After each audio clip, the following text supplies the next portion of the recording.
For years, the world laughed at Arteta and Arsenal. Like, listen, I'm fed up with all their excuses anyway, son. No, I'm serious. Arteta gets interviewed after the game. Listen, he's a sore loser. They called them soft, emotional, a team that played beautiful football without bite. I keep saying to all my Arsenal friends, watching Arsenal is watching Netflix, you know. You always wait for the next season. They questioned Arteta's vision. They criticized his obsession with control, his trust in youth, his refusal to compromise. To them, his football was too rigid, too emotional, too Pep without the power. But football has a cruel way of twisting stories, because behind the criticism was a team quietly evolving. Every collapse taught them composure, and this season, when the world expected another stumble, Arsenal didn't just fight back. They are proving their doubters wrong. Because in football, greatness doesn't always start with belief. Sometimes it starts with doubt. This is not just a story about tactics. It's about resilience, conviction. This is how Mikel Arteta's Arsenal is finally silencing the doubters.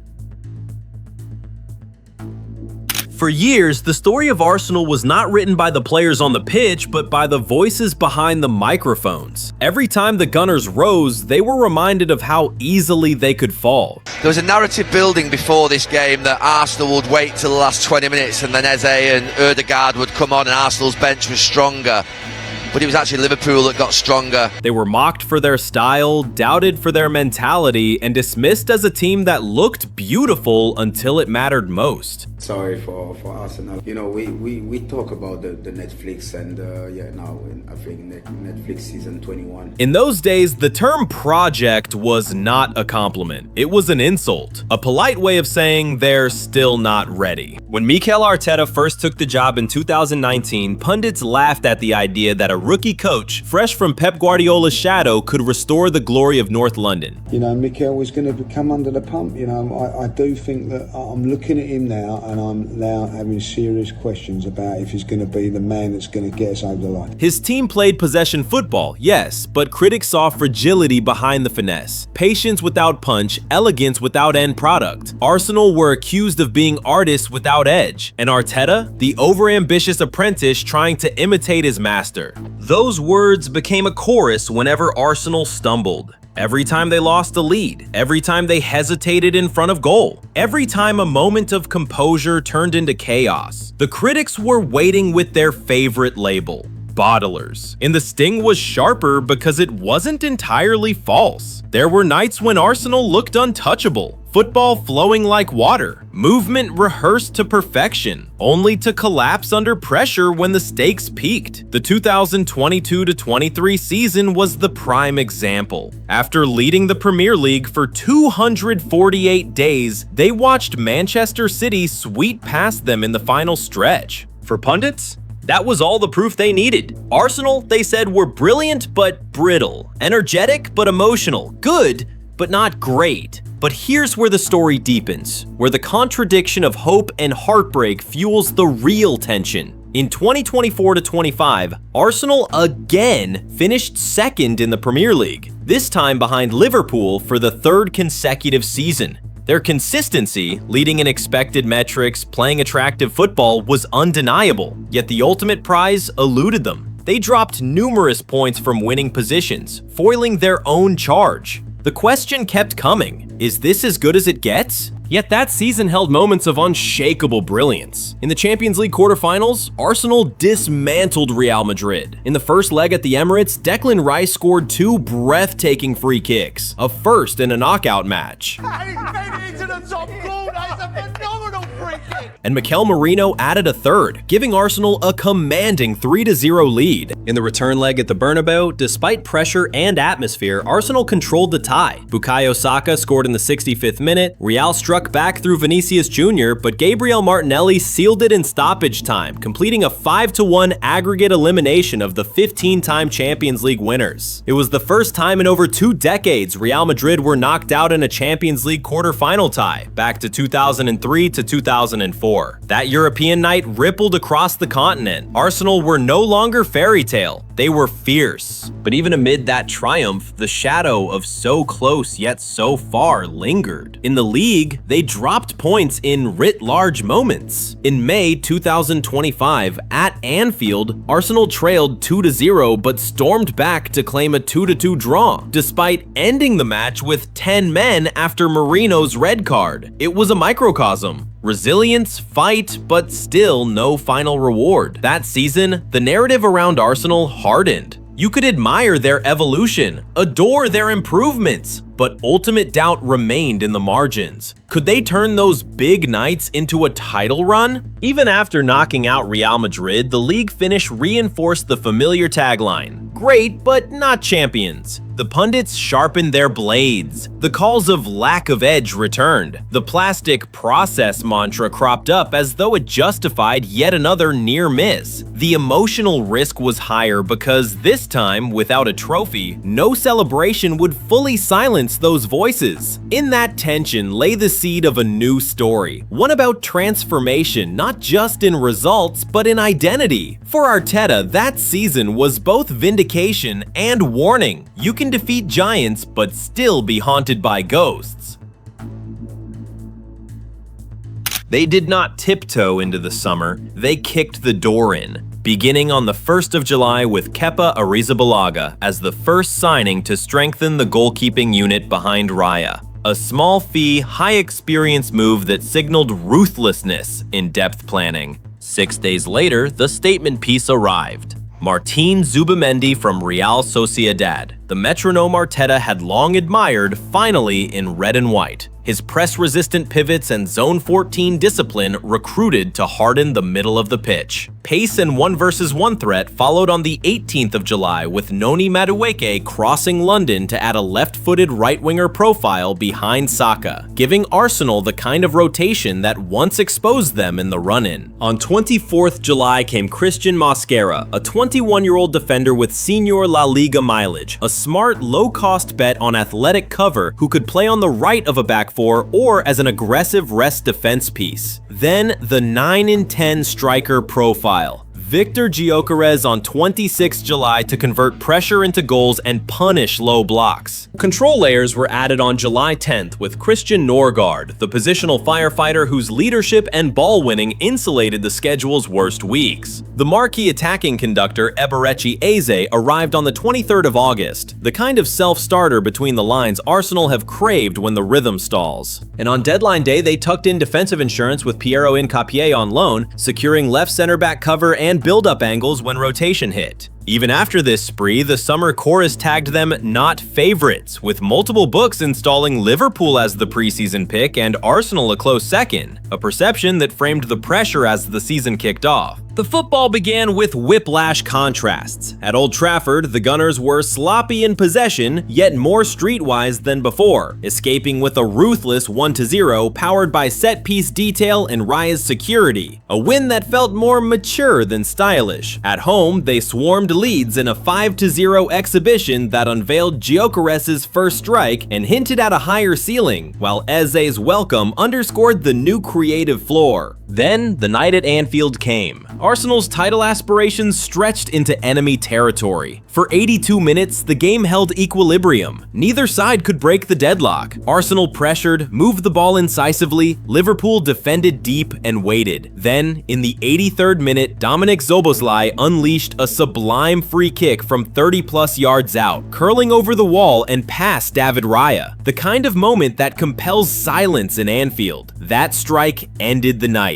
Liverpool 1, Arsenal 0. It was a bittersweet reminder. Arsenal could dominate territory, generate threat, and yet still be vulnerable to one flash of brilliance. They had shown intensity, structure, and attack. But that moment, that free kick, was the fine line between being good and being decisive. In defeat, the doubts surged again. We talk about the risk, and that's the side of it that Arsenal aren't doing at this moment in time. Forwards have to take risks. Did Arsenal lack the killer instinct on the big nights? Could Arteta's project truly carry the weight of destiny? Yet even in loss, the performance whispered of something deeper, a team maturing, a system finding nuance, and a culture building resilience against the very script written for them. But another reality hit again, a bruising 1-1 with Manchester City that reignited an old talking point. Were Arsenal too cautious in big moments? Is when did the big sides, as I mentioned there, become so scared of losing? I get the feeling Arteta cares more about not losing a game of football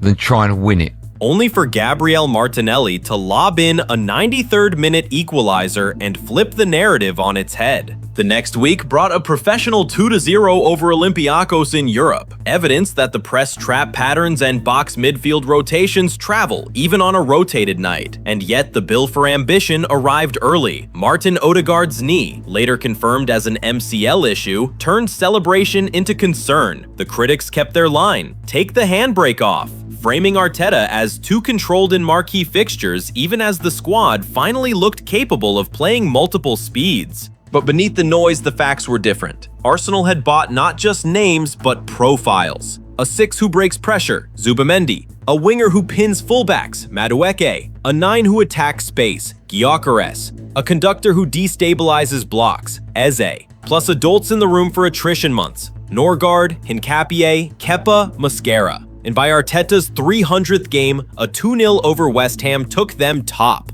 A table position that said the rebuild of the rebuild was working, even if the performances still swung between sculpted control and occasional mess.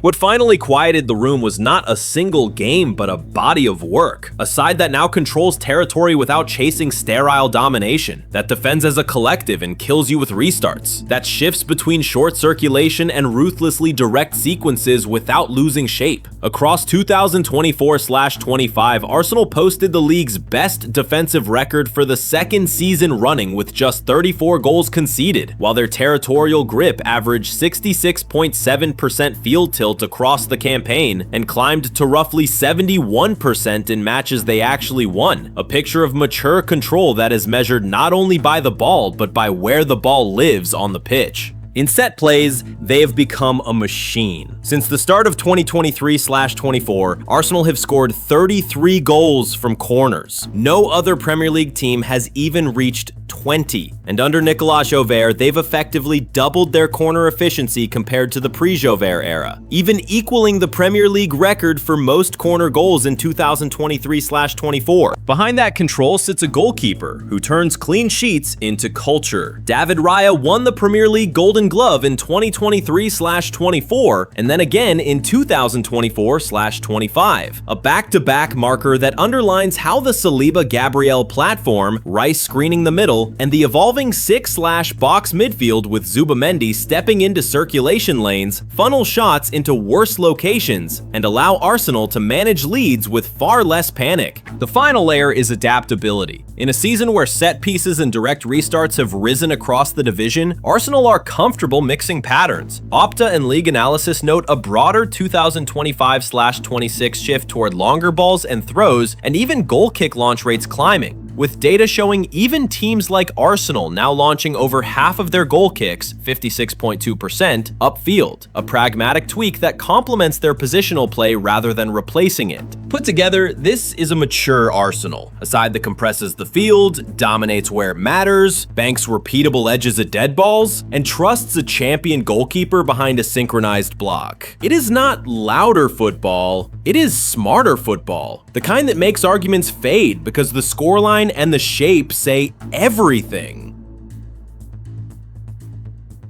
For all the control and maturity, the margins that have undone Arsenal before are still the ones Arteta must conquer. First, availability. The calendar keeps taking key pieces off the board, and not just for a week. Gabriel Jesus suffered an ACL in January 2025, Kai Havertz's season ended with hamstring surgery in February before a fresh knee operation in August, and now Martin Odegaard has an MCL injury confirmed in October. A roll call that forces constant reshuffles and stresses creative fluency when the schedule tightens. Second, chance to goal efficiency still swings in patches. Underlying data often paints a positive picture, but there have been stretches where output lags the expected. And when the set-piece tap briefly ran dry in spring 2025, the goals dipped, a reminder that dead ball over performance isn't guaranteed to repeat every month. Third, the big game argument has not disappeared. After the September draw with Manchester City, leading voices accused Arteta of keeping the handbrake on with a risk-averse midfield. And while he publicly pushed back days later, the perception is a live reputational pressure point that can color every tight elite fixture. Fourth, integration load and role clarity for the new arrivals is an active project. Early season knocks to starters, including Bukayo Saka's short layoff, have accelerated minutes for signings and squad players, but chemistry under stress can flatten final third tempo. The risk is not talent, but timing. Finally, the two-front grind remains the test Arsenal haven't yet passed in full. Holding domestic speed while the Champions League demands midweek intensity requires rotation that keeps chance quality high without spiking transition risk. This is where availability, finishing sharpness, and bolder in-game levers in heavyweight matches must meet, or the narrative will return the moment variance bites. There's a silence now that wasn't there before. Not the fragile quiet of uncertainty, but the confident hush that follows proof. Arsenal have stopped explaining themselves. The football does it for them. A team once accused of lacking edge now bleeds control and conviction. A side that no longer panics under pressure, but bends games to its rhythm. From the outside, pundits still try to decode it, the process, the philosophy, the project. But inside, they've long since stopped calling it that. It's just Arsenal now. Every player understands the code. Defend together, move together, think one pass ahead. You see it in Odegaard, whose leadership radiates without noise. In Gabriel and William Saliba, who reads danger seconds before it happens. What once looked like obsession has matured into certainty. The word mentality, once their greatest insult, has become their quiet strength. Arsenal's data mirrors the eye test. Across 2024 to 2025, they ranked among Europe's top 3 for ball recoveries in the middle third and second in the league for goals conceded per 90 minutes. Evidence that the grit now matches the grace. They are not flawless, but they are fearless, capable of adapting styles, adjusting shapes, and absorbing pressure without losing their identity. When the critics accused Arteta of overcoaching, of holding the handbrake, they misunderstood what was happening. He wasn't suffocating the team. He was teaching it to breathe differently. This silence, this calm after years of ridicule, is not the sound of arrogance. It's the sound of validation. Arsenal have turned doubt into discipline, patience into power, process into product. The pundits once said they were too young, too emotional, too fragile. Now those same pundits call them the most complete team in England. The story has come full circle. Because when belief becomes habit and habit becomes evidence, there's nothing left to argue. Arteta's Arsenal no longer seek approval, they command it. They no longer talk about the journey, they're living it. And in the echo of every victory, every clean sheet, every calm passage of play that once would have collapsed under pressure, there's only one message left for those who doubted. You can't silence what has already learned to speak through results. Because in football, words fade, but silence is forever.